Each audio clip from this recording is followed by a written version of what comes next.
Family রান্নাঘর থেকে পুষ্প। আজ আমি আপনাদের দেখুন কত সুন্দর একটা অসাধারণ ডাল রান্না করেছি, কাঁচা টমেটো দিয়ে ডাল করেছি। আসুন আপনারা চলুন আমার রেসিপিটা ফলো করুন। আমার এই ডালটা রান্না করে আপনারা খেয়ে দেখবেন কেমন লাগে। লাইক করবেন, কমেন্ট করবেন, শেয়ার করবেন, সাবস্ক্রাইব করবেন। অবশ্যই আপনারা এই কাঁচা টমেটোর ডালটা আমার রেসিপিটা আপনারা ফলো করুন। কাঁচা টমেটো দিয়ে ডাল বানাতে আমার যে উপকরণগুলো লাগছে, টমেটোগুলোকে দেখুন কিভাবে কেটে রেখেছি লম্বা লম্বা করে। আমি এদিকে মুসুর ডাল নিয়েছি, সর্ষে নিয়েছি, হলুদ নিয়েছি, এদিকে চিনি, লবণ আর শুকনো লঙ্কা আর সর্ষের তেল, এই কটা উপকরণ লাগছে। আপনারা ফলো করুন আমি কিভাবে টমেটো ডাল বানাচ্ছি। আমি খুব ভালো করে 4-5 বার করে মসুর ডালটাকে ধুয়ে নিয়েছি। সেই জলটাকে আমি ফেলে দিলাম। ডাল প্রচুর পরিমাণে ধুতে হয়। ধোয়া হয়ে গেছে। এখানে দেখেন কড়াইতে আমি গরম জল বসিয়েছি।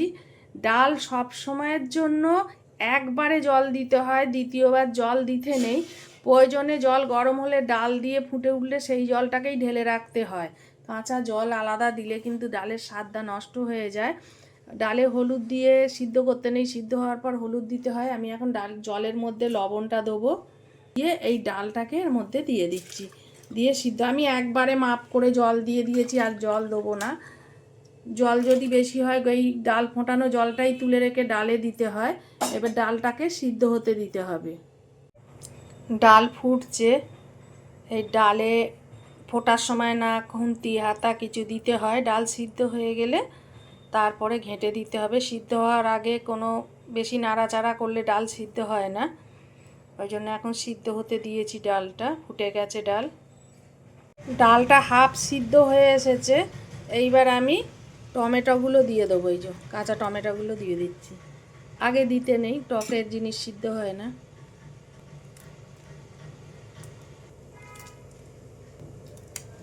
একসঙ্গে ডাল আর টমেটো ফুল সিদ্ধ হয়ে যাবে। ডালটা এইবার আমি ঘেঁটে দেবো একটু। ডাল সিদ্ধ হয়ে গেছে। একই জল দিলাম, দ্বিতীয়বার কোনো জল দিইনি। আর এই যে ডালটাকে পুরো সিদ্ধ হয়ে গেছে। তারপরে ডালটা নাড়ছি। যতক্ষণ না সিদ্ধ হবে ততক্ষণ ডাল নাড়তে নেই।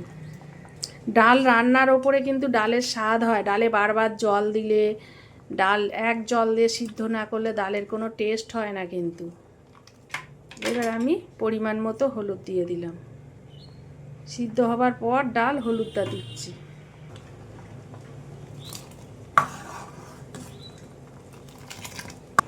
হলুদ যেই দেবেন তারপরে আর ডাল সিদ্ধ হয় না। পরিমাণ মতন তেল দিলাম। তেলটা গরম হলে শুকনো লঙ্কা আর সর্ষে ফোড়ন দিচ্ছি।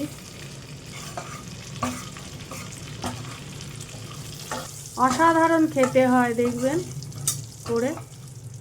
শুকনো লঙ্কা সর্ষে ফুটে উঠলে তবে বোঝা যায় ফোড়নটা হয়েছে।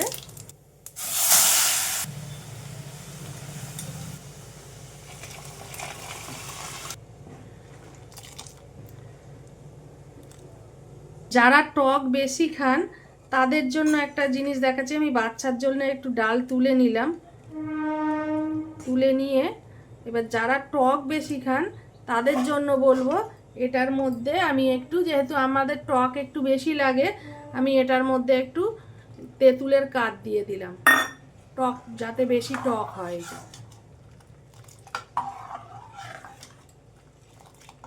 স্বাদ মতন মিষ্টি দিয়ে দেবো। বাচ্চাকে চিনি দেওয়া হয় না, 2 বছরের নাতি আছে তো, এনে বাচ্চাটা তুলে রাখলাম। রেখে এবার এই স্বাদ মতন চিনি দিলাম, দিয়ে এই ডাল, আমার ডাল কমপ্লিট। টমেটো ডাল। টমেটো হয়তো অত টক থাকে না, আমরা টকটা বেশি খাই বলে, আপনারা টক না খেলে টকটা দেবেন না। যারা টক পছন্দ করেন তারা একটু তেঁতুলের কাঠ বা কাঁচা তেঁতুল সিদ্ধ করে তার কাইটা একটু মিশিয়ে দেবেন, দেখবেন খুব সুন্দর টক হয়। আমার রান্না কমপ্লিট, ডাল রান্না।